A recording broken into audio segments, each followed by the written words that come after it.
Chocolate کا لفظ سنتے ہی ہمارے ذہن میں چاکلیٹ بارز کا تصور آتا ہے، لیکن آپ کو یہ جان کر حیرت ہوگی کہ 450 قبل مسیح میں چاکلیٹ سے خمیر شدہ مشروبات تیار کیے جاتے تھے اور چینی کا اس سے کوئی لینا دینا نہیں تھا۔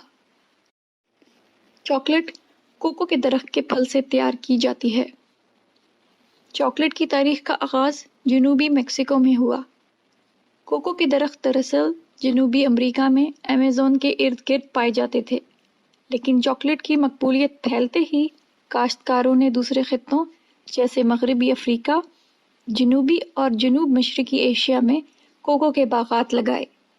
آج گھانا، نائجیریا، انڈونیشیا اور برازیل دنیا میں کوکو کے پیداوار کا 69% حصہ ہیں۔ کوکو کے درخت پر پپیتے کے سائز کے پھل لگتے ہیں۔ ایک پھل 50 بیجوں تک بھرا ہوتا ہے اور یہ بیج مختلف چاکلیٹ پروڈکٹس بنانے کے لیے استعمال ہوتے ہیں۔ چاکلیٹ پروڈکٹس کی مختلف اقسام ہیں، مگر ڈارک چاکلیٹ کی قسم صحت کے لیے سب سے زیادہ مفید ہے۔ ڈارک چاکلیٹ میں antioxidant, iron, magnesium, zinc اور فاسفورس پایا جاتا ہے، جو کہ دل کی صحت کے لیے کارآمد ہے۔ ڈارک چاکلیٹ LDL کولیسٹرول کو بھی کم کرتا ہے۔